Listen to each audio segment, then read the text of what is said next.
تمام ارواح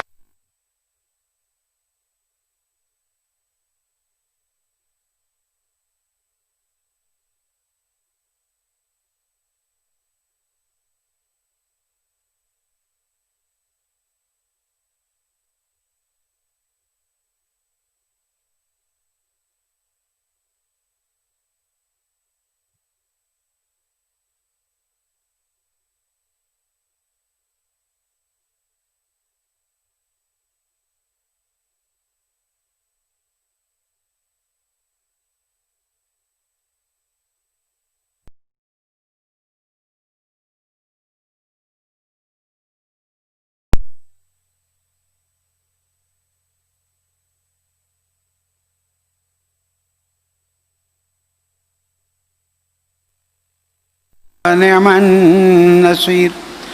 الحمد لله رب العالمين والحمد لله الذي هدانا لهذا وما كنا لنهتدي لولا أن هدانا الله. ثم الصلاة والسلام على أشرف الأنبياء والمرسلين خاتم النبيين شفيع ذنوبنا وطبيب قلوبنا أبي القاسم محمد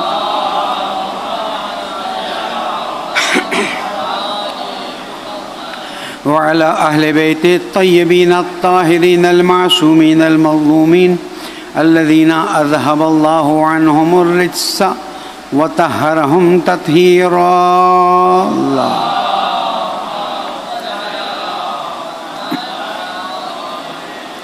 السلام عليك يا أبا عبد الله وعلى الأرواح التي حلت بفنائك. عليك مني سلام الله أبدا ما بقيت وبقي الليل والنهار ولا جعله الله آخر العهد مني لزيارتكم. سب سلام کریں.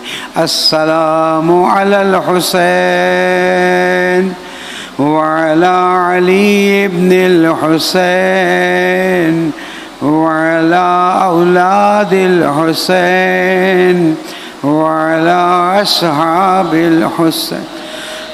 اللهم خص أنت ولا ظالم باللعن مني وابدأ به أولا ثم الثاني والثالث والرابع. اللهم لعن يزيد خامسا ولعن عبيد الله بن زياد وابن مرجانة وعمر بن سعد وشمر وآل أبي سفيان وآل زياد وآل مروان إلى يوم القيامة. اللهم اجعل محياي محيا محمد وآل محمد ومماتي ممات محمد وآل محمد ولا تفرق بيننا وبين محمد وآل محمد طرفة عين أبدا. درود پڑھ دیں محمد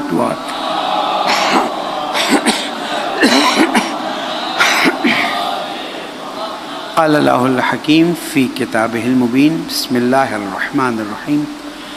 الله ولي الذين آمنوا يخرجهم من الظلمات إلى النور والذين كفروا أولياؤهم الطاغوت يخرجونهم من النور إلى الظلمات أولئك أصحاب النار هم فيها خالدون.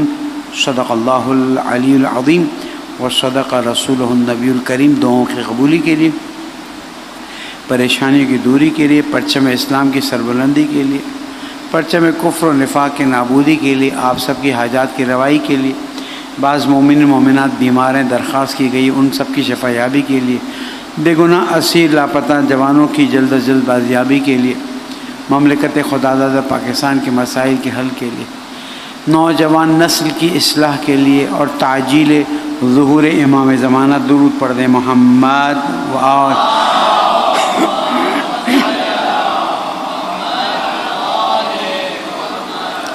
اللہ سبحانہ و تعالیٰ قرآن مجید سورہ بقرہ قرآن مجید کا دوسرا سورہ آیت نمبر 257 257 آیت الکرسی کا اختتامی حصہ ارشاد فرماتا ہے کہ اللہ ولی ہے ان لوگوں کا جو ایمان لائے.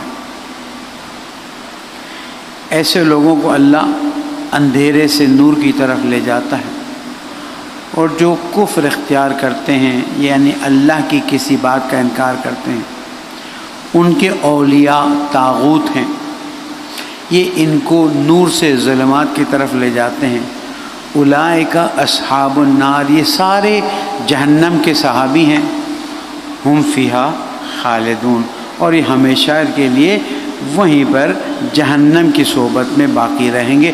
درود پڑھ دیں محمد و آل محمد۔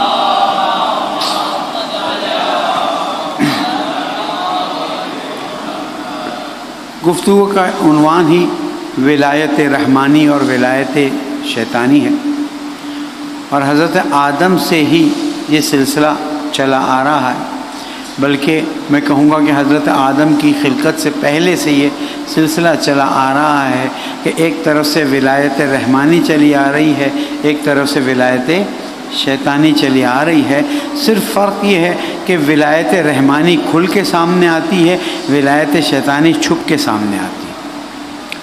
ولایت رحمانی آواز دے کے پکارتی ہے، ولایت شیطانی پکارتی نہیں ہے، آہستہ آہستہ آپ یا دوسروں کو اس کی طرف دھکیل لیتی ہے، اور جب انسان پھسل کے ادھر تک پہنچ جاتا ہے تب اسے پتہ چلتا ہے کہ وہ ولایت شیطانی میں داخل ہو گیا۔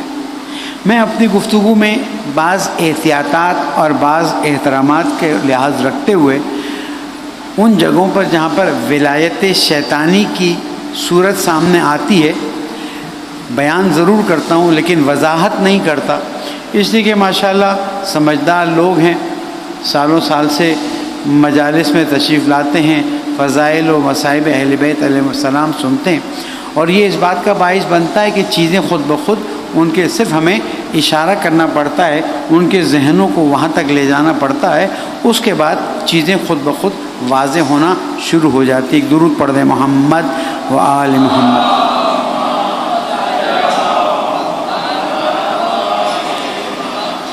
تو میں نے گفتگو یہاں سے آغاز کی تھی کہ اللہ سبحانہ و تعالیٰ فرماتا ہے کہ میں اس کی ولایت کو قبول کرتا ہوں۔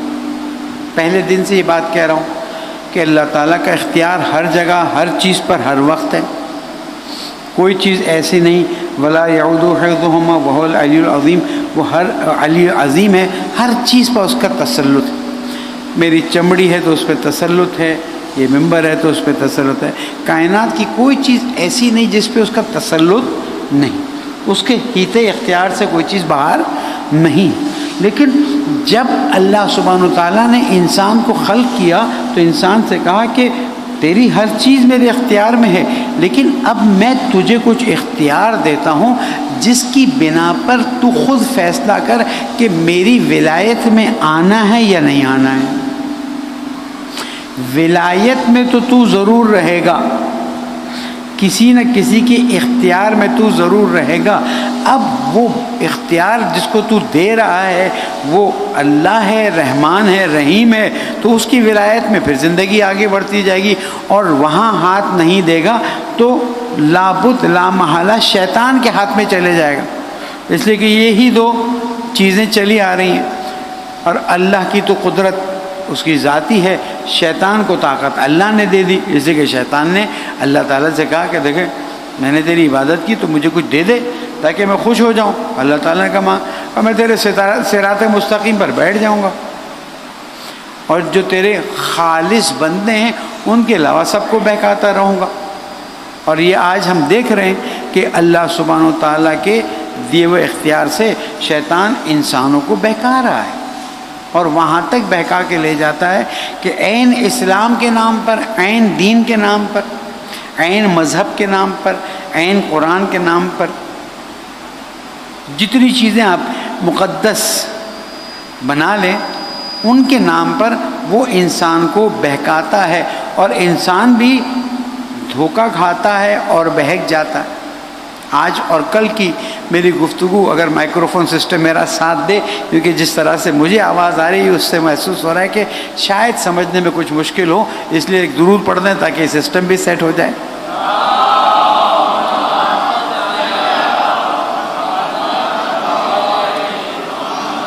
ہم نے اپنی گفتگو کو یہاں سے شروع کیا کہ ولایت رحمانی میں داخل ہونے کی شرط ہے کہ آپ ایمان لائیں، ایمان کی شرط ہے لا الہ الا اللہ پڑھیں، محمد رسول اللہ پڑھیں، تاکہ آپ اسلام میں داخل ہو جائیں۔ اور جب آپ علی ولی اللہ کا کلمہ پڑھ دیں گے، وسیع رسول اللہ و خلیفۃ بلا فصل کا اقرار کر لیں گے، تو آپ ایمان کے اندر داخل ہو جائیں گے۔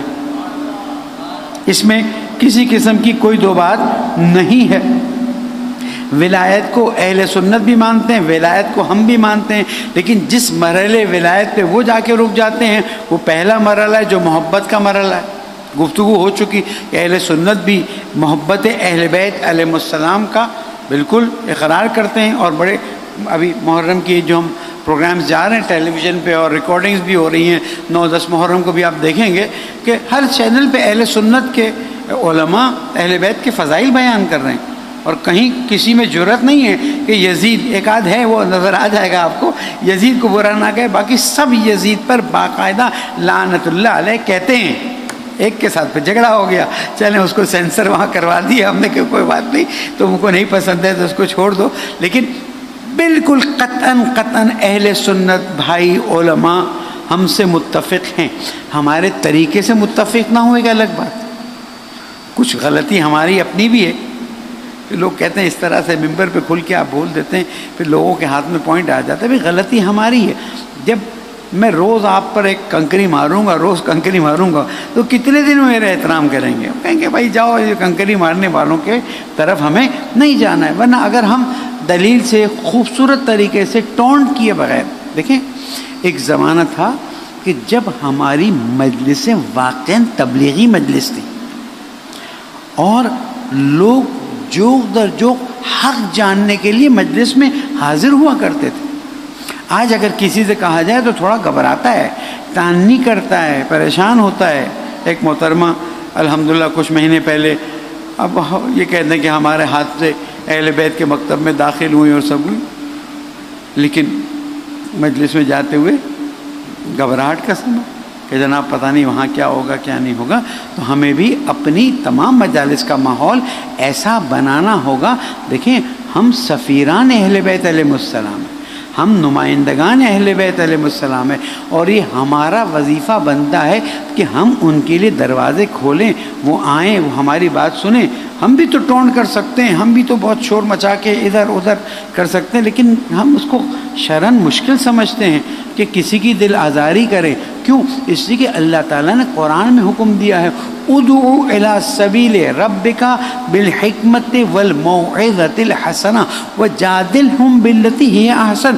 حکم قرآن کی تو مخالف نہیں جا سکتی نا مجلس، کہ پکارو ادعو الی ربک، اپنے رب کی طرف، بالحکمت، ایسے الفاظ استعمال کرو حکمت ہو، دل میں اتر جائے، والموعظۃ الحسنہ، اگر موعظہ بھی کرنا ہے تو اتنے خوبصورت طریقے سے کرو کہ انسان قبول کرنے کے لیے تیار ہو جائے۔ کیوں؟ بعض علماء بزرگان کی بات سنتے ہی اثر کر جاتی تھی۔ ایک شخص کہتا ہے کہ میں بالکل بے نماز ہوا کرتا تھا، ایک عالم دین کی مجلس میں جاتا تھا، ایک دن اس نے ایک جملہ ایسا کہا کہ اس کے بعد سے میری اول وقت نماز نہیں گئی۔ دل سے جو بات نکلتی ہے اثر رکھتی، پر نہیں پر طاقت پرواز مگر رکھتی ہے۔ تو یہ علماء کا ایک طریقہ کار رہا ہے۔ فعلاً مجالس کے ٹرینڈ کچھ اور ہو گئے ہیں، اب اس کی بہت سی وجوہات ہیں جو سب یہاں پر بیان کرنے کی ضرورت نہیں، کہیں خصوصی محفل میں عرض کر دیں گے۔ ورنہ مجالس کا اصل بنیادی فلسفہ ہی یہ ہے کہ جو اہل بیت کے چاہنے والے ہیں انہیں یاد دہانی کرائی جائے، انہیں پھر سے یاد دلایا جائے کہ ان کا عقیدہ کیا ہے، ان کے اخلاق کیا ہیں، اور جو اہل بیت علیہ السلام سے صرف محبت کرتے ہیں، ان کے مکتب میں نہیں داخل ہوئے، ان کے لیے ایک سوچنے کا پیغام ہو، ان کے لیے ایک تفکر کی راہ کھلے، تاکہ وہ حق اور باطل کو سمجھ کر آگے بڑھنے کا فیصلہ کر سکے۔ درود پڑھتے ہیں محمد وال۔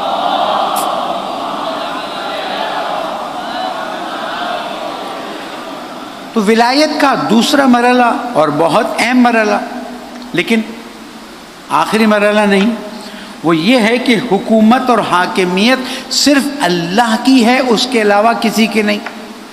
اور حکومت اور حاکمیت جب اللہ کی ہے تو اس حکومت کو چلانے والا بھی اللہ کی طرف سے ہوگا. اسی فلسفے پر تو انتظار کر رہے ہیں. اگر یہ فلسفہ نہ ہو تو انتظار معنی نہیں رکھتا ہے. اس کو میں سمجھا کے آہستہ سے آگے بڑھوں کہ دیکھیں، دین اگر اس بات پر ہمیں دلیل نہ دیتا کہ ایک ایسا وقت آئے گا کہ جب زمین عدل و انصاف سے بھر جائے گی اور امام زمانہ علیہ السلام کی حکومت قائم ہو جائے گی.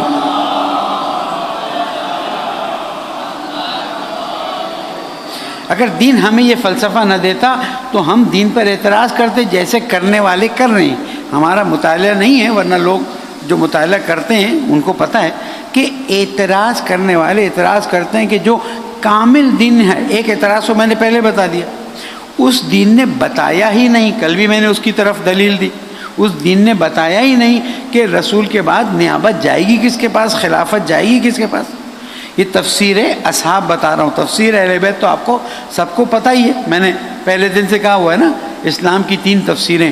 کچھ لوگوں نے بھی مجھ سے کہا کہ یہ تیسری تفسیر کو ہم سمجھ نہیں سکے. ایک تفسیر اہل بیت علیہ السلام، ایک تفسیر اصحاب کرام اور ایک تفسیر شام. 3 تفسیریں اسلام کی چلی آ رہی. جب تک قیامت ہے تب تک یہ، جب تک قیامت نہیں آتی اور جب تک امام ظہور نہیں فرماتا، یہ 3 تفسیریں چلیں گی. اب ہمیں دیکھنا ہے کہ ہم تفسیر اہل بیت علیہ السلام والوں کو اپنی طرف کھینچ سکتے ہیں یا ان کو اس طرف دھکیل دیتے ہیں. میری بات قابل غور ہے، میری بات پر توجہ کرنا ضروری ہے. اور میرا یہ نقطہ آپ سب کے لیے دعوت فکر ہے کہ ہم تفسیر اہل بیت والوں کو ابھی تک دھکیلتے رہیں تفسیر شام والوں کے ساتھ، جبکہ ہمیں تفسیر اہل بیت والوں کو سمجھا کر دلیل کے ساتھ بلانا چاہیے اپنے ساتھ. اور میں عرض کروں گا، میری انشاءاللہ جب گفتگو ختم ہوگی یہ باقی چند دنوں میں، تو آپ اس نتیجے تک پہنچ چکے ہوں گے.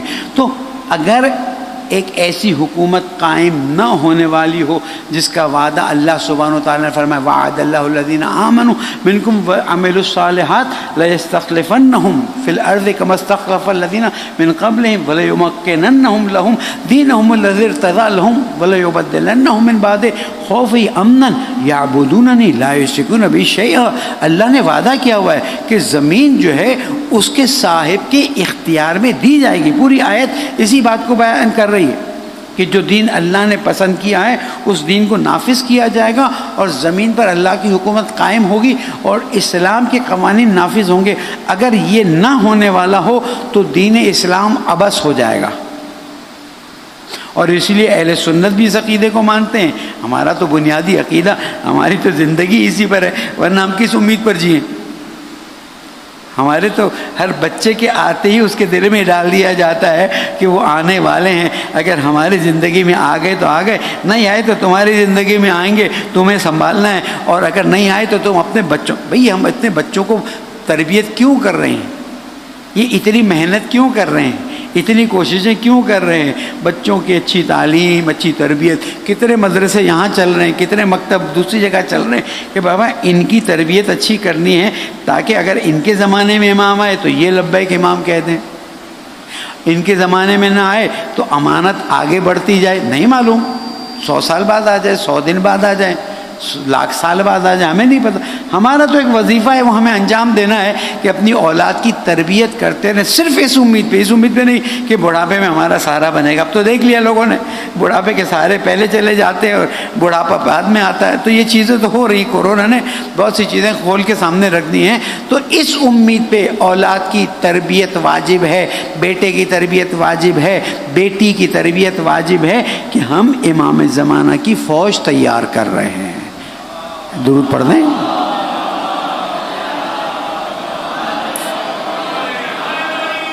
یا اور اس فوج میں ہمارا حصہ ہونا چاہیے، کیوں نہیں ہونا چاہیے؟ یعنی بدبخت ہو جائیں گے اگر اس فوج میں ہمارا کوئی حصہ نہیں ہوگا. اور اللہ تعالیٰ نے کہہ دیا وَنَكْتُبُ مَا قَدَّمُوا وَآثَارَهُمْ، جو تم بھیج رہے ہو وہ بھی لکھ رہے، جو اس کے آثار ہیں وہ بھی لکھ رہے. اگر ہماری نسل در نسل اہل بیت علیہ السلام کی چاہنے والی ہو، باعمل شیعہ ہو، بیٹیاں پردہ کرتی ہوں، نوجوان علم دین کی طرف آگے بڑھتے جائیں، 10ویں نسل 12ویں نسل کیا پتہ کون سی نسل. اور سادات کو تو زیادہ سمجھنا چاہیے کہ ایک دن تو امام تشریف لائیں گے، انشاءاللہ ہماری نسل کا ایک بچہ تو وہاں پہنچے گا. آپ تصور کر سکتے ہیں کہ ہماری نسل کا ایک بچہ دیندار ہو کر وہاں پہنچ جائے تو ہمیں کتنا بڑا اجر ملے گا. اور خدا نہ خواستہ ہمارا کوئی ایک بچہ، میں بعض والدین کو دیکھتا ہوں جن کے بچے ہاتھ سے نکل گئے ہیں، گناہ میں بھی نکل گئے اور دین سے بھی نکل گئے اور دین کا مذاق اڑاتے ہیں. آج وہ مائیں فون کرتی ہیں مولانا کیا کریں، والدین آتے ہیں مولانا کہ جب ہم سفر پہ جاتے ہیں، پہلے دن جب بیوی سلیکٹ کی تھی بیٹے کے لیے اس دن تم نے فیصلہ کیا تھا، بچے کے پیدا ہونے کے تو بہت دیر ہو گئی. جس دن دیکھیں امام صلی اللہ علیہ وسلم نے کیا فرمایا تھا کہ بیوی تمہارے گلے کا ہار ہے جو کبھی تم سے جدا نہیں ہوتا ہے جب تک زندگی گزار رہے ہیں. تو ہمیشہ گلے کا ہار ایسا لو جو زیب دیتا ہو.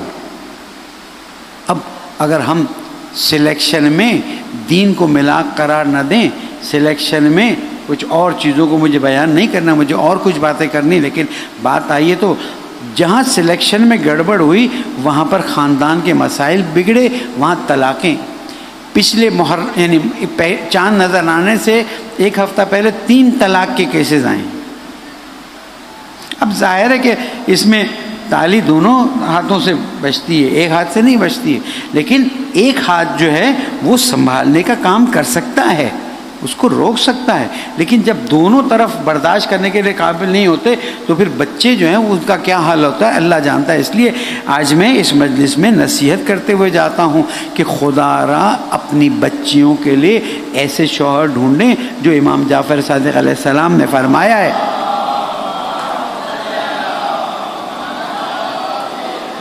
کہ جب تمہاری بچیوں کے لیے ایسا رشتہ آئے جس کی دینداری اور امانت داری تمہیں پسند آئے تم فوراً شادی کر دو.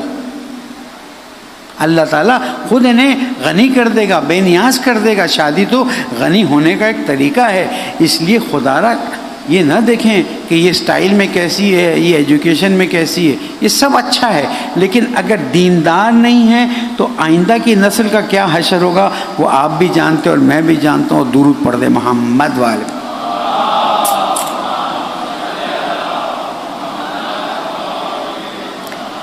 تو ولایت حکومتی ایک ایسا امر ہے جس سے انکار ممکن نہیں ہے.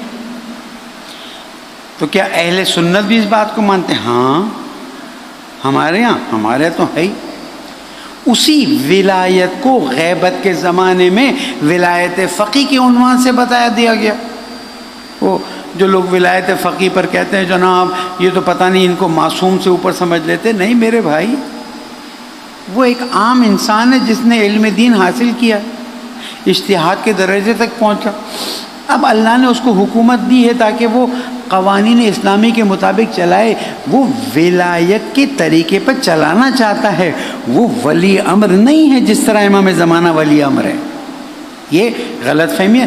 ٹھیک ہے ممبر سے ہمارے لوگوں نے بعض مرتبہ الفاظ کی ادائیگی میں ایسے الفاظ بیان کیے جس میں جھول پائے جاتے. ایک چھوٹی سی مثال دیتا ہوں.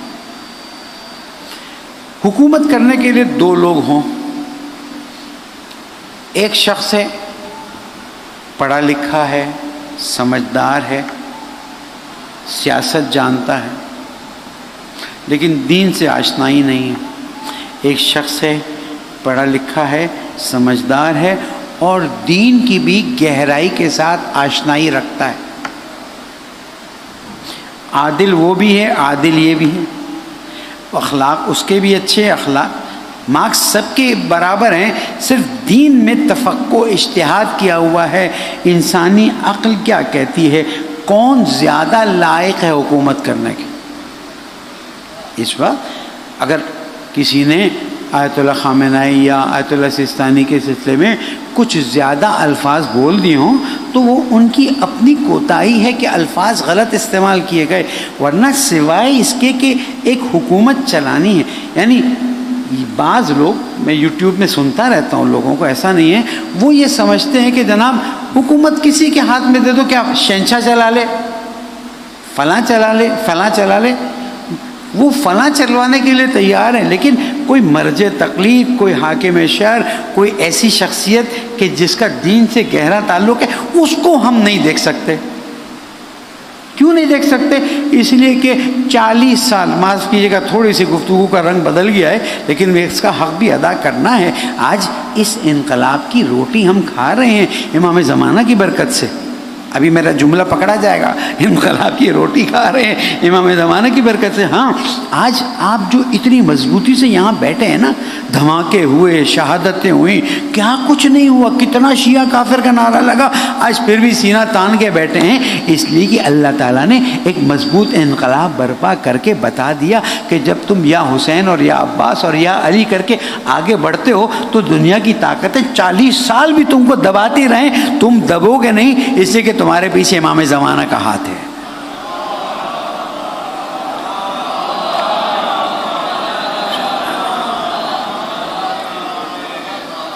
یعنی ٹرمپ کی ناک میں دم آ گیا ہے کہ کیا لوگ ہیں.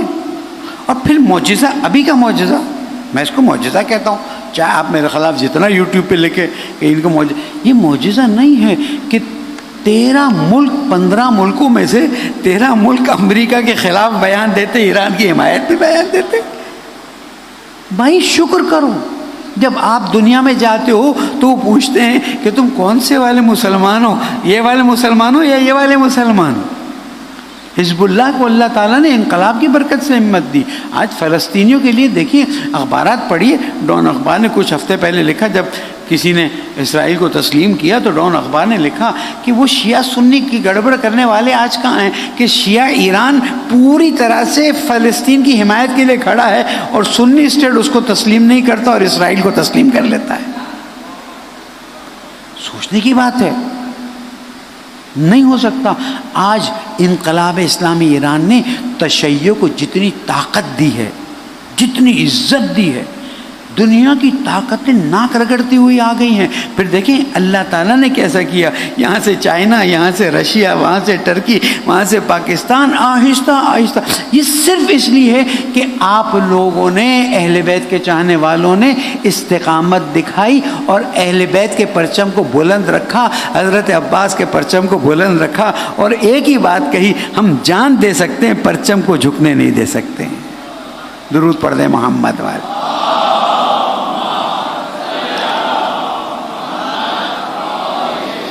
انشاءاللہ آخری رات بھی کچھ اس کا ذکر کروں گا. تو ولایت، حکومت ہمیشہ امام کا حق ہے، کسی اور کا حق نہیں ہے. اگر امام تشریف فرما نہیں ہے تو پھر ان کی نیابت عامہ میں سے جو صلاحیت رکھے گا وہ حکومت کرے گا. یہ گفتگو میری ختم ہو گئی، ہم آگے بڑھتے ہیں. اب ہوا کیا، کل میں نے آپ کو کہاں تک پہنچایا کہ پہلی خلافت کیسے معین کی گئی، دوسری خلافت کیسے معین کی گئی، تیسری خلافت کیسے معین کی گئی. 6 لوگوں کے درمیان میں کہا گیا کہ جس کو سب سے زیادہ ووٹ ملیں گے، مولا کائنات سے کہا گیا کہ آپ عہد کریں کہ آپ قرآن پہ عمل کریں گے، سنت رسول پہ عمل کریں گے. مولا نے فرمایا دونوں پہ عمل کروں گا. کہا سنت شیخین پہ عمل کریں گے.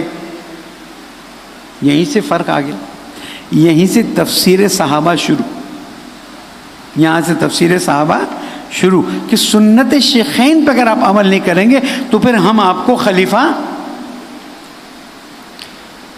اگر آپ اس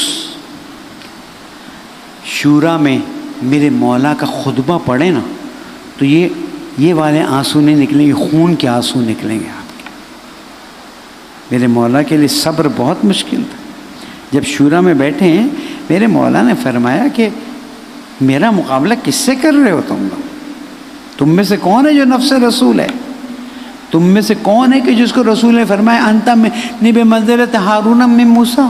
تم میں سے کون ہے جس کو جو رسول کا داماد رہ چکا ہے؟ ٹھیک ہے، ابھی بات آئے گی کہ کون کون سے عنوان بعد میں ڈال دیے گئے. تم میں سے کون ہے کہ جو رسول کے ساتھ شروع سے آخر تک رہا ہے؟ ایک ایک فضیلت بیان کرنے کے بعد کہ پھر مجھے تم کہتے ہو کہ میں تم لوگوں کے ساتھ بیٹھوں؟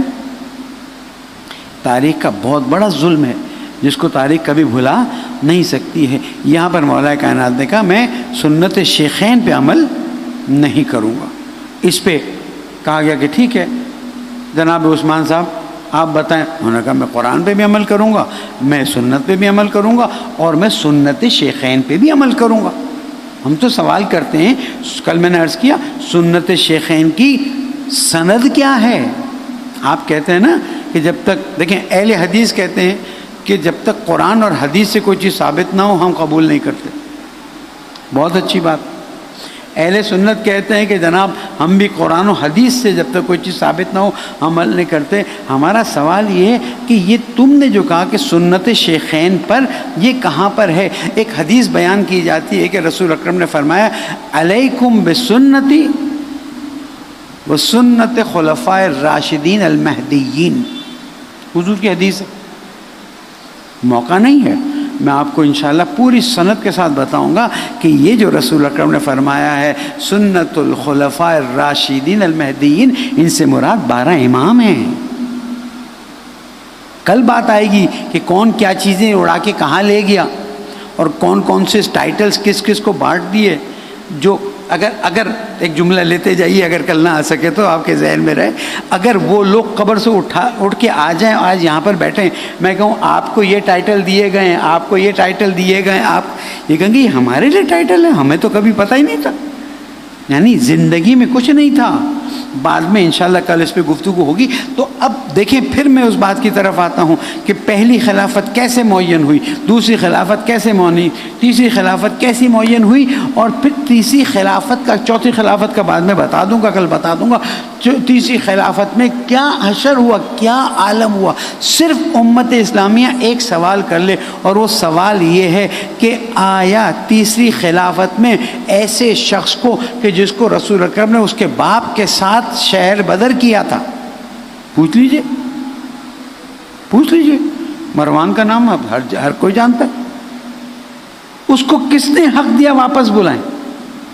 اہل سنت کہتے ہیں خلیفہ جب خلافت کے منصب پر بیٹھ جاتا ہے پھر وہ خود صاحب اختیار بن جاتا ہے۔ ہم کہتے ہیں خلیفہ جب خلافت کے منصب پر بیٹھتا ہے تو اس کو اللہ نے سرٹیفائی کیا ہے، رسول نے سرٹیفائی کیا ہے، یا امت نے سرٹیفائی کیا ہے؟ ہمارا اور اہل سنت کا جو بنیادی اختلاف چلتا ہے وہ یہاں سے، وہ کہتے ہیں اولی الامر منکم، یعنی لوگ جس کو بنا دیں اولی الامر، ہم کہتے ہیں جس کو اللہ بنائے صرف وہی اولی الامر ہے۔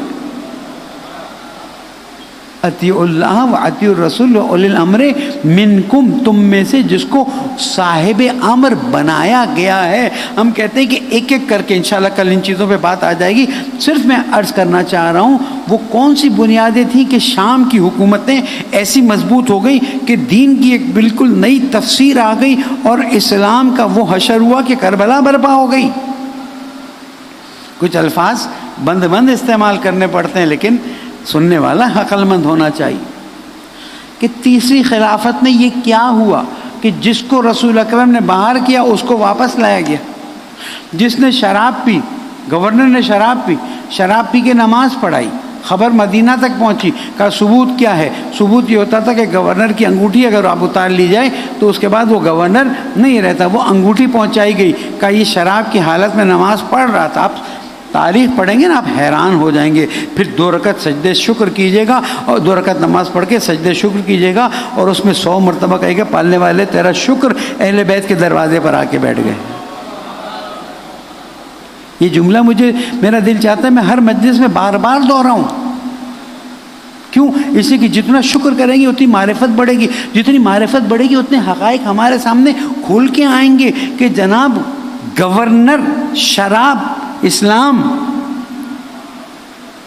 سمجھ رہے ہیں آپ؟ اس کے بعد جب گورنر کو بلایا، پہلے تو بلایا نہیں جا رہا تھا، جب بلایا گیا تو اس کے بعد کہا کہ بھائی اس زمانے میں یہ قانون تھا کہ جیسی جرم، یہ آج کی طرح تھوڑی ہے کہ پہلے جرم ثابت کرنے میں، اب دیکھ لیجئے GITیاں بنتی رہیں ہمارے زیدی صاحب بھی بہت شور کرتے رہے، پھر ان کو بھی چپ کرا دیا گیا.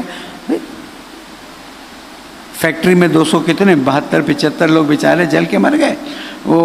وہ جی آئی ٹی آپ کو پتہ ہے نا، میں تو کیا بتاؤں. ہاں اب اس میں ابھی تک تو کیس ہی نہیں چلا. کیس چلے گا تو بچوں کے بچے بڑے ہو جائیں گے، تب پتہ چلے گا کہ کیا. یہ طریقے ہوتے ہیں، یہ برٹشرز کا تحفہ ہے ہمارا. میں نے ایک مرتبہ کہا تھا کہ ہمارا جو نظام کیا کہتے ہیں یہ جسٹس سسٹم ہے، یہ کفر کا جسٹس سسٹم ہے. تو اس پہ مجھے بہت زیادہ تنقید سننی پڑی تھی، لیکن میں کھل کے کہتا ہوں اسلام کا جسٹس سسٹم ہے. ابھی ثابت ہوا، ابھی سزا. کوئی اپیل کا کوئی صورت ہی نہیں. یہاں تو اپیل، یہاں پہلے قانون بنایا جاتا ہے، اس کے بعد جرم کروایا جاتا ہے کہ تاکہ جرم کرنے والے کو آزاد کیا جائے. تاریخ لکھتی ہے. میں تھوڑا سا تاریخ میں کہیں اور لے جا رہا ہوں. میرے مولا کی جب کوفے میں حکومت تھی، چلیں آج یہ 2 واقعے بتا دوں. تھوڑا سا میں باہر نکلا ہوں اپنی بات سے. جب میرے مولا کی کوفے میں حکومت تھی تو مولا کا ایک چاہنے والا تھا، میرے جیسا ہوگا نالائق، اس نے کہیں چوری کر لی. مولا کے لیے ثابت ہو گیا. مولا نے کہا چوری ثابت ہو گئی، حد جاری ہوگی. مولا آپ کے چاہنے والوں کا تبھی تو سزا دے رہا ہوں. چاہنے والے کو ہی تو سزا دی جاتی ہے، باقی کیا کیا جائے. اس کو انگلیاں جہاں سے کٹنی کاٹی، پٹی باندھی. اب یہ مولا کا چاہنے والا گھر جا رہا ہے. کہاں سے؟ دارالعمارہ سے نکلا ہے، ہاتھ میں پٹی بندھی ہے. تکلیف کا عالم آپ سمجھ سکتے ہیں. خون نکل رہا ہے.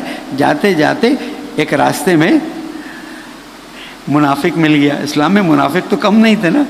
منافق مل گیا. منافق کون ہوتا ہے؟ میں نے آپ کو بتا دیا. منافق وہ ہوتا ہے جو مولا کائنات سے بغض رکھتا ہے. یہ یاد رہے گا نا. یہ میرے بعض عناوین آپ کے ذہن میں بیٹھ جانے چاہیے. تو یہ منافق ملا. کہا کیا ہوا، کس نے تیری انگلیاں کاٹ لی؟ کہا اس نے میری انگلیاں کاٹ لی جو عدل کا پیکر ہے، جو انصاف کا پیکر ہے. اور مجھے خوشی ہے کہ اس نے میرے ساتھ عدل سے کام لیا اور مجھے دنیا میں ہی سزا دے کر جہنم سے بچا لیا. دیکھیں چاہنے والا یہ نہیں ہوتا کہ جناب آپ کسی عالم سے ناراض ہوئے تو اب بس شروع ہو گئے. چاہنے والا ہوتا ہے کہ اگر سزا بھی ملی ہے تو وہ سزا اسی طرح. میں نے کل اشارہ کیا تھا پرسوں، حضرت حبیب بن مظاہر کربلا کے باہر. یہ میں پہلے بھی کہہ چکا ہوں لیکن آج موقع ہے تو عرض کرتا چلوں.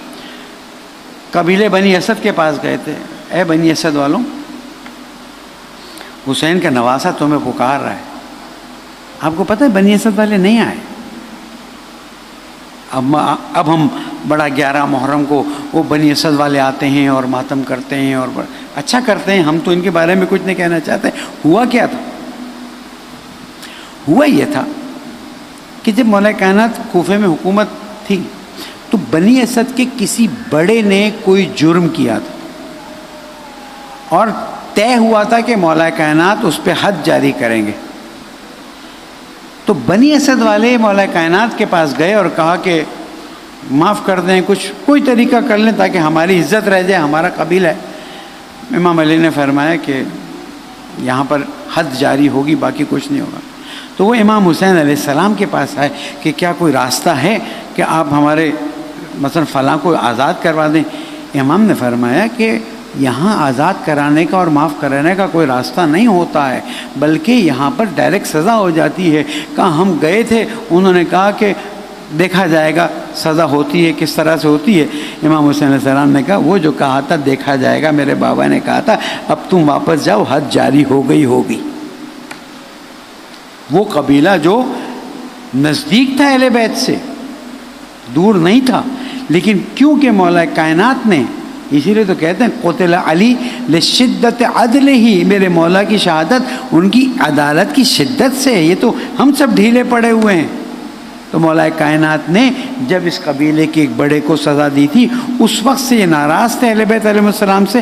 یہاں تک کہ دیکھیں میں آپ کو اب تاریخی چیز سمجھاتا ہوں. اگر میں آپ سے کہوں کہ کچھ لڑکے، کچھ مثلا مثال دے رہا ہوں، خدا نہ کر مجھے یہاں پر مارنے آنے والے ہیں، ہاں یہ نہیں ہو سکتا سب بیٹھے رہیں. 2 لڑکے ضرور اٹھیں گے، مولانا کون ہے مجھے بتائیں، ہم ذرا دیکھیں تو ان میں جرت کیسی. 2 لڑکے تو ضرور، 2 مرد 2 بوڑھے اٹھیں گے ضرور. یہ نہیں کہیں گے کہ مولانا کو مارتے ہیں تو مارے، ہمیں کیا ہے نا. میری حیثیت کیا ہے؟ کچھ بھی نہیں، لیکن کیونکہ ممبر پہ بیٹھتا ہوں تو اب ایسی کوئی بات ہوگی تو ہم تو مولانا کا دفاع کریں گے، بعد میں مجلس کے بعد جس کو جو کرنا ہے کرے، مجلس کے دوران صحیح کہہ رہا ہوں نا۔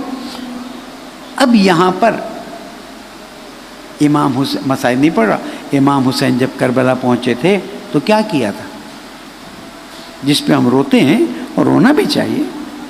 بنی اسد والوں کو بلایا تھا نا، یہ زمین کتنے کی ہے، امام نے قیمت دی تھی کہ نہیں دی؟ دل پہ ہاتھ رکھ کے سوچ کے بتائیے گا، اگر اس وقت امام تشریف لائیں آپ کے گھر میں اور کہیں کہ مجھے یہ گھر چاہیے، آپ کہیں گے امام اتنے پیسے دیں تو میں لوں گا؟ ہمارے میں سے ہر کوئی کہے گا امام آپ نے کہہ دیا نا بس ہم نکل رہے ہیں، انشاءاللہ ہم میں ایسا ہوگا۔ انہوں نے زمین کے پیسے بھی لیے، اس کے بعد امام نے کیا وصیت کی تھی کہ میں یہاں مارا جاؤں گا۔ یہ جملہ کم تھا امام کا؟ بعض مرتبہ ہم مصائب میں توجہ نہیں کرتے، میں یہاں مارا جاؤں گا، تم لوگ آ کے مجھے دفن کر جانا۔ پھر نوبت یہاں تک پہنچی، کیا ہوا بولیں؟ پھر کیا ہوا؟ خواتین کو بلایا گیا نا، خواتین آئیں، اگر تمہارے مرد یہ کام نہ کریں تو تم لوگ ان کو غیرت دلانا۔ پھر کیا ہوا؟ یاد آ گیا؟ بچوں کو بلایا نا، یہ تو میرا بچہ جانتا ہے، ہر سال مصائب میں پڑھتے ہیں۔ بچوں کو کیا کہا کہ اگر تمہارے بڑے نہ کر دفنائیں، تمہاری خواتین بھی ان کو حرکت میں نہ لائیں تو پھر تم لوگ کھیلتے کھیلتے آنا اور کچھ مٹی مٹھیاں بھر کے ہمارے ہے نا۔ اگر آج جعفر طیار میں حسینیوں سے سوال کرتا ہوں، مولا آ کے کہیں کہ میرے ساتھ یہ ہونے والا ہے، کوئی بے غیرت ہوگا جو کہے گا مولا آپ فکر نہ کریں ہم آپ کا جنازہ دفنا دیں گے؟ یہ دین کا جذبہ رکھنے والے کہیں گے مولا ٹھہریں، کون ہے، کس میں جرأت ہے کہ آپ کی شہادت کی بات کرے، آپ کو اذیت، ارے اذیت پہنچانے کی بات تو دور، آپ کی طرف ہے کہ نہیں ہمارا معاشرہ اتنا غیرت مند ہے کہ نہیں ہے؟ یہ انشاءاللہ بات آئے گی کہ جب انسان بعض مرتبہ ایسی حرکتیں کرتا ہے تو ولایت الہی سے نکلتا ہے، ولایت شیطانی میں چلا جاتا ہے اور اسے پتہ بھی نہیں چلتا۔ درود پڑھ دیں محمد والے۔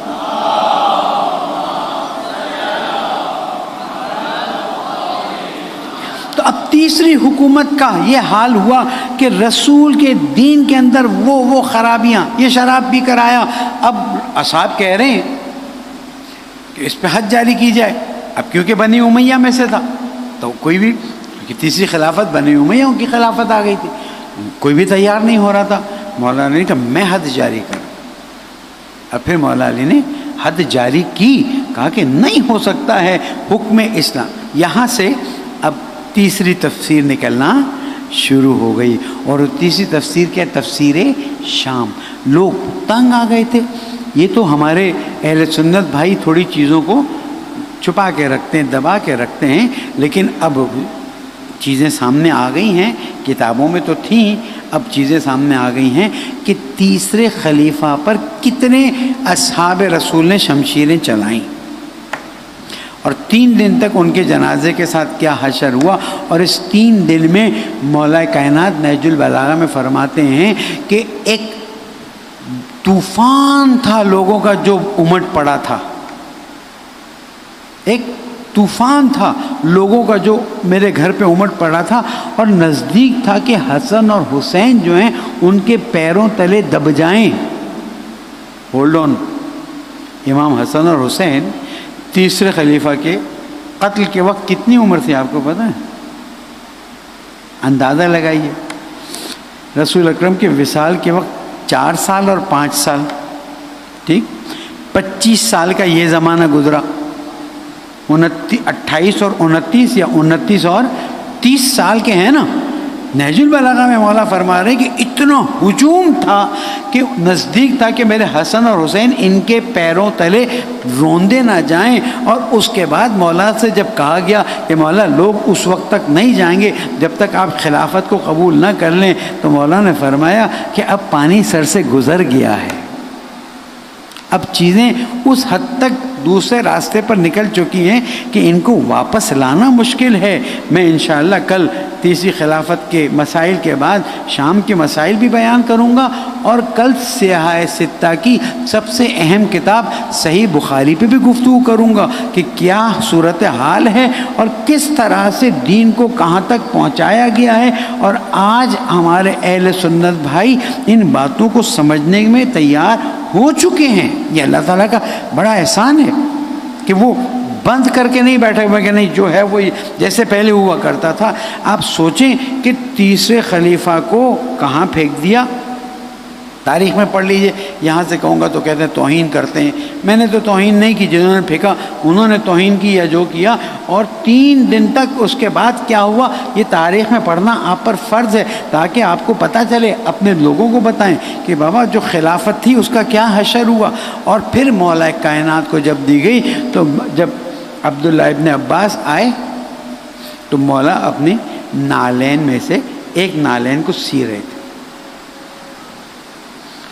عبداللہ ابن عباس نے کہا آقا آپ کے لیے کوئی چارہ نہیں ہے سوائے اس کے کہ آپ خلافت قبول کریں۔ میرے مولا نے فرمایا عبداللہ ابن عباس اس کی کیا حیثیت ہے؟ کہا مولا اب اس کی کوئی ویلیو، کوئی حیثیت نہیں، چھوڑ دیجیے اس کو۔ کہا اس کی کوئی حیثیت نہیں نا، جس خلافت کی تم بات کرو میرے لیے اس کی بھی کوئی حیثیت نہیں رہی ہے، مگر یہ کہ میں کسی کو اس کا حق دلا سکوں یا میں کسی باطل کو ختم کر سکوں۔ اس کے بعد کتنی مشکل سے اب میں تاریخ کا ایک صفحہ آپ کے سامنے پلٹتا ہوں۔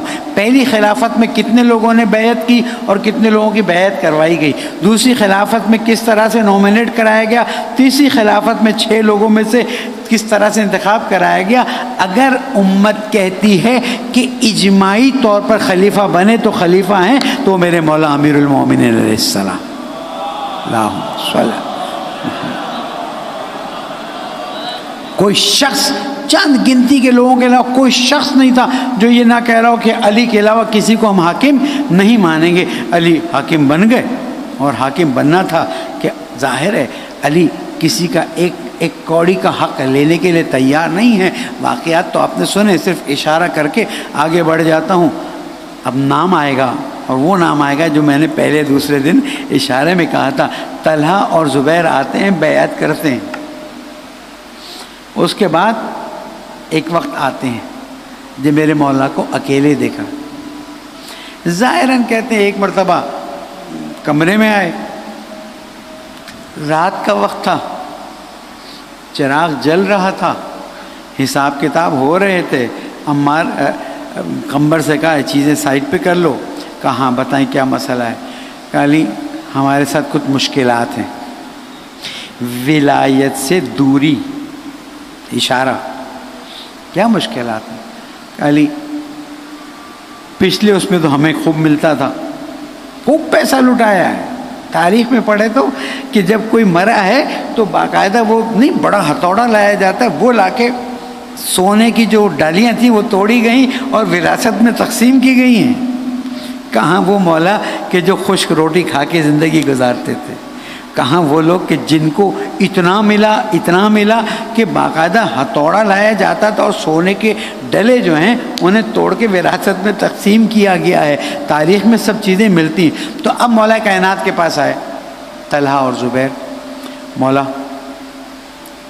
یہ تو ہمیں خصوصی مراعات ملتی تھی، خصوصی انعامات ملتے تھے۔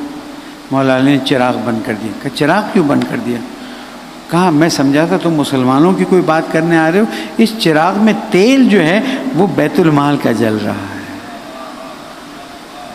تصور کر سکتے، یہ بیت المال کا تیل ہے جو جل، میں اس کو بنیاد بنا رہا ہوں آئندہ کے تمام واقعات کی۔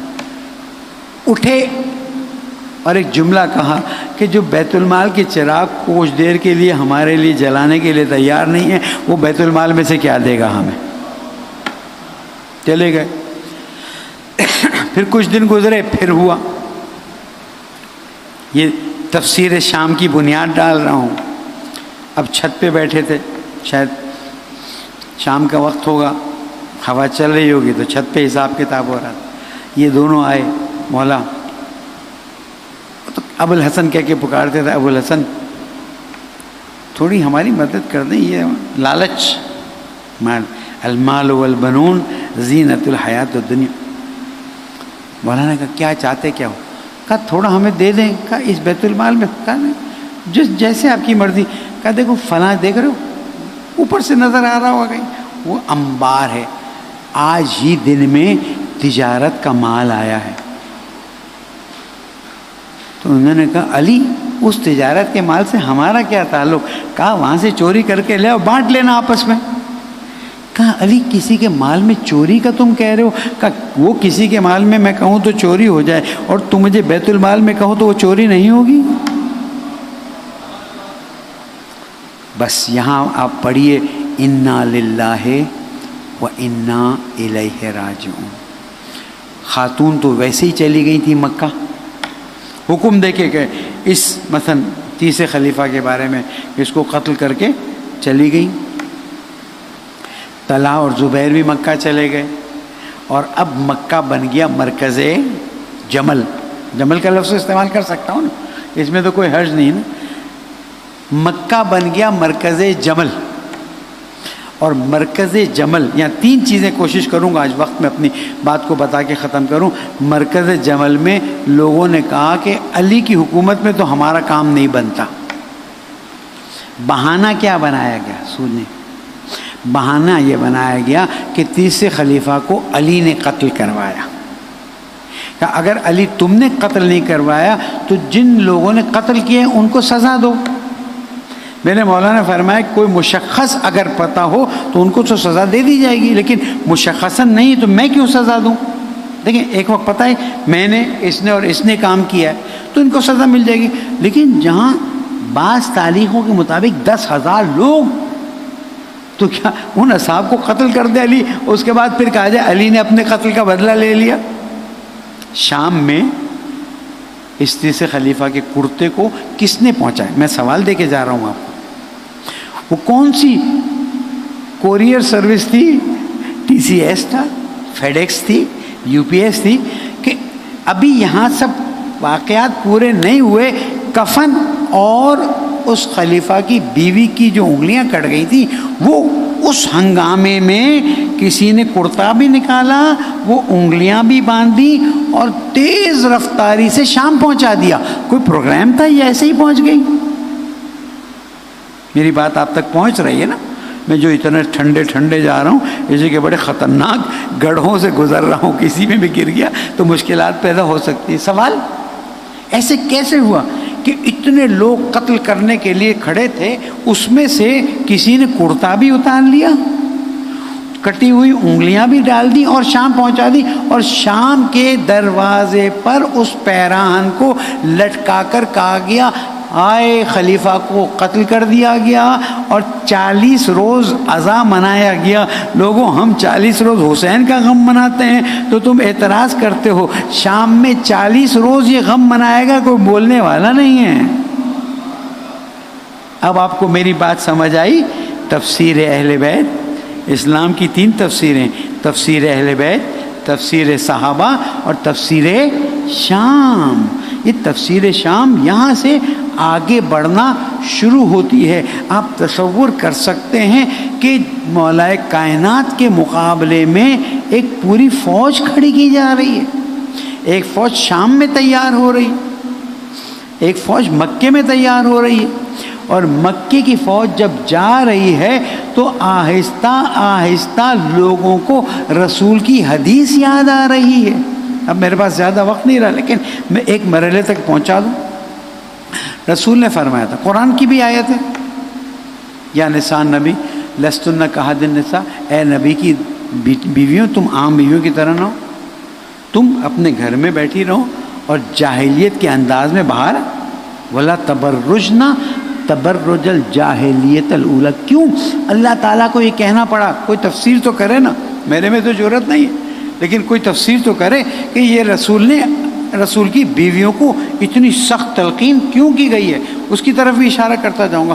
اب یہ جب چلی ہیں تو ایک جگہ پر ہودج کے پاس، یعنی جو اونٹنی تھی اس پر اماری رکھی ہوئی تھی، اس کے پاس کتوں نے بھونکنا شروع کیا، اور جب کتوں نے بھونکنا شروع کیا تو سب کو، میں ریپیٹ کرتا ہوں، جنہوں نے حدیث سنی تھی ان سب کو یاد آیا کہ رسول اکرم نے فرمایا تھا کہ اس وقت تیرا کیا ہوگا جب فلاں جگہ کے کتے تجھ پہ بھونکیں گے. خطرناک منزل ہے. اب یہاں پر یہ اندر رو رہی ہیں اور اپنے نزدیک والوں کو آواز دیتی ہے کہ واپس چلو واپس چلو. کہنے والے نے کہا کہ آگ بھڑک چکی ہے، اب آگ ٹھنڈی نہیں ہو سکتی. دیکھیں اہل سنت کی کتاب میں چیک تو کریں، کیا رسول اکرم نے فرمایا تھا؟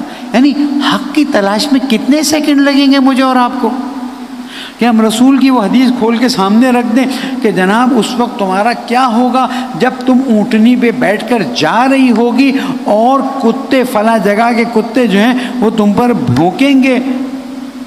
اور کتے بھونکے اور بالکل وہی منظر پیش کیا گیا. تو اس وقت کہا گیا کہ ابھی تو چھوڑیں، یہ وہ جگہ کی بات نہیں ہے، وہ جگہ آگے ہے، یہ تو ایسے ہی کتے بھونک رہے ہیں. یہ پہنچ گئے کہاں پر؟ بصرہ. اطیعوا اللہ و اطیعوا الرسول و اولی الامر منکم. ہم کہتے ہیں جس کو اللہ بنائے، تم کہتے ہو جس کو لوگ بنائیں. حق اور باطل تو واضح ہو رہا ہے نا کہ اب بصرہ میں جا کر پڑاؤ ڈالا جاتا ہے اور جو میرے مولا کا گورنر ہے اس کو کیا کیا جاتا ہے، اس کا کیا حشر کیا جاتا ہے. اور لوگ جاتے ہیں بصرہ میں اور آواز دیتے ہیں لوگوں یہ تمہارا دین ہے، لوگوں یہ تمہارا ایمان ہے.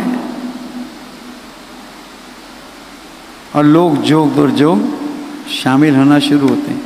اور پھر مولا کائنات جب پہنچتے ہیں اپنی فوج کے ساتھ، اب دو گروہ، یہاں پر ایک نکات سمجھ لیجئے، مصائب کی طرف آگے بڑھ. دو گروہ آمنے سامنے. میرے مولا سے کہا گیا مولا ہم اچھی پوزیشن میں تیر چلا دیں. مولا نے کہا تم چاہتے ہو کہ تاریخ میں لکھا جائے کہ مسلمانوں کے ایک گروہ نے مسلمانوں کے دوسرے گروہ پر جو تیر چلایا تھا وہ علی کا گروہ تھا؟ میرے مولا نے کہا میرے مولا نے، اب دیکھیے آج یہاں تک بات ختم کرتا ہوں. درود پڑھ دیں محمد.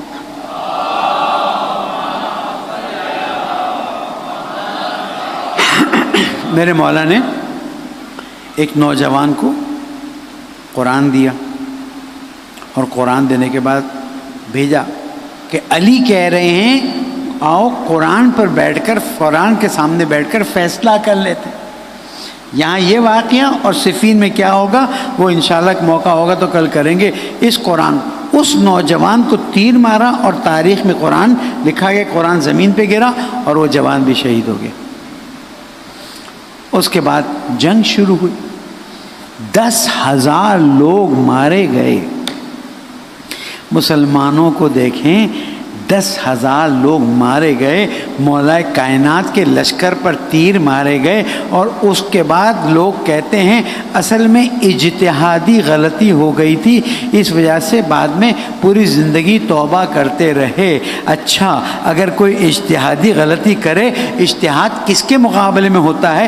اجتہاد کے مقابلے میں ہوتا ہے. تم اجتہاد کر رہے تھے، وہاں تو قرآن خود موجود تھا. میرے مولا خود کامل قرآن موجود تھے، نص قرآن موجود تھی. علی مع الحق، رسول اکرم نے فرمایا تھا والحق مع علی.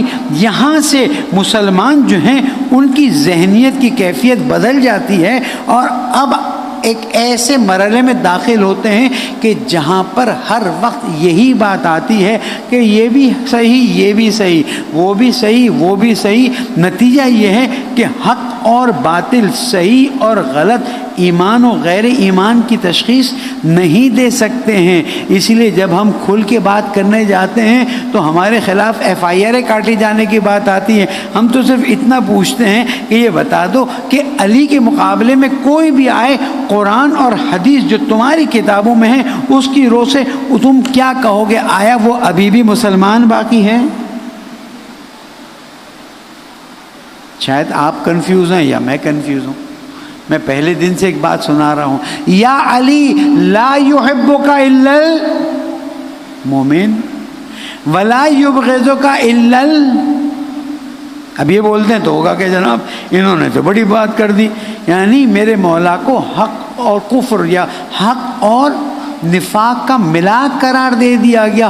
اب جو آپ کا بغض رکھے وہ منافق جو آپ کے مقابلے میں لڑنے آ جائے اس کو کیا کہیں گے آپ؟ یہ تاریخ اسلام ہے، ان چیزوں کو مسلمانوں سے چھپایا جاتا ہے کہ ایسا نہ ہو کہ چیزیں کھل کے سامنے آ جائیں، ایسا نہ ہو کہ حق سامنے آ جائے۔ ہم کہتے ہیں کہ ان کی انسلٹ مت کرو، بے ادبی سے بات مت کرو، مذاق مت اڑاؤ، مسخرہ مت کرو، دلیل سے بات کرو، کتاب لا کے یہاں رکھ دو، سنت کی باتیں یہاں کر لو، دلیل پیش کرنے کے بعد انسان اگر ابھی یہاں نہ بھی مانے تو بعد میں سوچنے پر مجبور ہو جاتا ہے۔ بس آخری جملے کہتا ہوں، ایک جرمن جو ہے اس کو کہیں سے قرآن ملا، اس نے وہ قرآن پڑھا، اس میں لکھا تھا کہ اس میں کوئی ذالک الکتاب لا ریب فیہ، میں مصائب کی طرف جا رہا ہوں۔ بالآخر اس قرآن کو پڑھتے پڑھتے پڑھتے وہ تھک گیا، بہت پڑھا لکھا تھا، اس نے دیکھا اس میں کوئی عیب کی چیز نہیں نظر آ رہی مجھے، اس نے کتاب بند کی، گیا کسی جگہ پہ، کہا بھائی مجھے مسلمان ہونا ہے، وہ مسلمان ہو، شارٹ کر رہا ہوں کیونکہ اب وقت ختم ہو گیا میرا، مسلمان ہو رہا ہوں، مسلمان ہو گیا۔ مسلمان ہونے کے بعد مسلمان مدرسے میں اس نے داخلہ لیا۔ یہ پچھلے 15 سال کی کہانی بتا رہا ہوں جو میرے سامنے ہے۔ وہ مسلمانوں کے مدرسے میں گیا، اب پڑھنے کا شوق تھا، کتابیں تو ہمارے کتابیں نہیں پڑھی جاتی، وہ کتابوں پہ کتابیں پڑھتا تھا، پڑھتے ایک مرتبہ اسے کتاب میں ملا کہ کوئی ایسے لوگ تھے، چند ایسے لوگ تھے کہ جو جناب زہرا کے دروازے پر آگ لے کر گئے تھے۔ آپ بات سمجھ رہے ہیں؟ یہ کچھ لوگ ایسے تھے جو جناب زہرا کے دروازے پر آگ لے کر گئے تھے۔ بات تکراری ہے لیکن موقع سے عرض کرتا چلوں، جب اس نے اپنے مدرسے کے استاد سے پوچھا، اس نے کہا پرانے زمانے کی باتیں ہیں، اب یہ اختلافی باتیں لا کے کیا کرو گے؟ اس نے دوسرے سے پوچھا، اس نے اپنے پرنسپل سے پوچھا، اس نے کہا یہ امکان نہیں رکھتا ہے کہ تاریخ کی کتابوں میں لکھا ہو اور اس کی کوئی حقیقت نہ ہو۔ ڈھونڈتے الحمدللہ اللہ نے ہمیں توفیق دی، ہم اسے حوض علم قم میں لے کر آئے اور اس کے بعد اس کو جواب بتایا کہ تاریخ میں زہرا کے دروازے پر کون لکڑیاں لے کر آیا تھا۔ اگر امت اسی وقت سمجھ جاتی تو پھر آگے یہ مصیبتیں اتنی شدت اختیار نہ کرتی۔ عزاداروں، یہ دروازے زہرا کو آگ لگانا اس بات کا باعث بنا کہ آج تک امت مسلمہ میں آگ لگی ہوئی ہے۔ امت مسلمہ چین سے نہیں بیٹھی ہوئی ہے، کبھی پہلے خلیفہ کے ساتھ کچھ ہوتا ہے، کبھی دوسرے خلیفہ کے ساتھ کچھ ہوتا ہے، کبھی تیسرے خلیفہ کے ساتھ کچھ ہوتا ہے، کبھی مولا کائنات کو ضربت لگا دی جاتی ہے۔ اس دروازے کی آگ آج تک امت مسلمہ کو اپنے درمیان میں جلا رہی ہے۔ اگر امت زہرا کے دروازے پر آ جائے اور آ کے کہے زہرا ہم شرمندہ ہیں، ہم معافی چاہتے ہیں، آج بھی اللہ تعالیٰ اس امت پہ ایسی رحمت نازل کرے گا۔ آپ دیکھیں اے زہرا کی بیٹی اے جناب زینب سلام اللہ علیہا اپنے بھائی کے ساتھ مسلسل چل رہی ہیں، ہر جگہ بھائی کا خیال رکھ رہی ہیں، لیکن دو فرزند جو لے کر آئی تھی، جناب عبداللہ نے کہا تھا کہ زینب جب تمہارے بھائی پر وقت آئے تو ایسا کرنا، ایک تم اپنی طرف سے قربان کروا دینا، ایک میری طرف سے قربان کروا دینا۔ عزاداروں، شب عاشور امام علیہ السلام جب جناب زینب کے خیمے میں داخل ہوئے ہیں، ایک وقت ہلکی سے آواز کان میں آئی، اے اون محمد، اے عبداللہ ابن جعفر طیار کے پتو، اے لو جوانوں کہ جن کے اندر جعفر طیار کا خون دوڑ رہا ہے، جس کے اندر علی ابن ابی طالب کا خون دوڑ رہا ہے، کل تم لوگوں کا امتحان زیادہ سخت ہے۔ امام داخل ہوئے، کہا زینب بچوں کو آرام کرنے دو، کہا بچے کل رات آرام کر لیں گے، پھر ان کو کوئی تکلیف نہیں ہوگی، آج میں ان کو پیار دے دوں، آج میں ان کو سمجھا دوں۔ امام تشریف لے گئے، انہوں نے محمد سے کہا دیکھو یاد رکھنا، اگر کل تم علی اکبر سے پہلے اپنی قربانی نہیں دو گے میں تمہیں معاف کیا ماں ہے، کیا جگر ہے، کیا ہمت ہے، علی کی بیٹی ہے، زہرا کی بیٹی ہے۔ دن سورج نکلا، عاشور کا دن آیا، جہاں اصحاب شہید ہو رہے تھے، جناب زینب نے کہا جاؤ ماموں سے اجازت لو۔ ماموں کے پاس آئے، ماموں اب ہمیں اجازت دے دیجئے، کچھ جعفر طیار، کچھ میرے نانا علی ابن ابی طالب کی کچھ ہم جنگ دکھا دیں۔ کہا نہیں نہیں، واپس جاؤ۔ خیمے میں واپس گئے، کچھ اصحاب اور شہید ہوئے، پھر سے بہانے بھیجا، اب واپس مت آنا، اب میں تمہیں زندہ واپس نہیں دیکھنا چاہتی۔ عزاداروں اون محمد پھر آئے، آقا آقا آپ اجازت دے دیجئے، ماموں اجازت دے دیجئے۔ امام علیہ السلام نے دونوں کو سینے سے لگایا، جاؤ جاؤ، آج وہاں سے جعفر طیار، یہاں سے علی ابن ابی طالب کے جرأت کے مظاہرے دکھاؤ۔ ایک وقت میدان میں جاتے ہیں، لوگوں جان لو علی کے نواسے، جعفر طیار کی اولاد، آج ہم جنگ کرنے کے لیے آئے ہیں۔ جنگ کرتے کرتے بعض جگہ ہے فرات کی طرف نظر کی، شاید یاد آ گیا، ماں نے کہا تھا دیکھو اگر فرات سے ایک گھونٹ بھی پانی پی لیا میں دودھ نہیں بخشوں گی۔ جنگ ہوئی، دونوں سواریوں سے گرے، زخمی ہوئے، یہاں سے امام چلے، یہاں سے علمدار چلے، دونوں کو اٹھا کر لایا گیا۔ ایک کی روح باقی تھی، امام نے کہا زینب آؤ، تمہاری قربانیاں قبول ہو گئی۔ کیا دیکھا، جناب زینب خیمے میں گئی ہے، سجدے میں سر رکھا ہوا ہے، اللہم تقبل منا هذه القربان، ان قربانیوں کو قبول کرو۔ شام کے زندان سے آزادی ملی، مجلس کی محفل برپا ہوئی، سروں کو لایا گیا، تبرکات لائے گئے، سب سروں پر رونے والیاں تھیں۔ شام کی عورتوں نے پوچھا یہ دو سر کس کے ہیں، ان کا رونے والا کوئی نہیں۔ جناب زینب نے فرمایا یہ میرے دو فرزند ہیں، میں نے بھائی پہ صدقہ کر دیا، اب بھائی کے علاوہ کسی پہ گریہ نہیں ہو سکتا۔ الا لعنت اللہ علی القوم الظالمین وسيعلم الذین ظلموا آل محمد ای منقلب ینقلبون انا للہ و انا الیہ راجعون۔ پالنے والے ہم سب کو اسلام کو سمجھ کر اس پہ چلنے کی توفیق عطا فرما، گناہوں کو معاف فرما، حسینی عزاداری برپا کرنے کی توفیق عطا فرما، نسلوں کو امام زمانہ کے آمد کے لیے آمادہ کرنے کی توفیق عطا فرما۔ پالنے والے جہاں جہاں مومنین ان کی جان مال آبرو کی حفاظت فرما، علماء کرام، رہبر معظم، مراجع کرام، قائد محترم سب کی توفیقات میں اضافہ فرما۔ پالنے والے ہمارے دلی حاجات کا روا فرما، ہمارے گناہوں کو معاف فرما، ہمارے مرحومین کی مغفرت فرما۔ کچھ بیماروں کے لیے درخواست کی گئی ہے، بحق محمد وآل محمد ان تمام بیماروں کو شفائے کامل عطا فرما۔ پالنے والے زمانے کے امام کو ہم سے راضی فرما، ان کے ظہور میں تعجیل فرما۔ درود پڑھ دیں محمد۔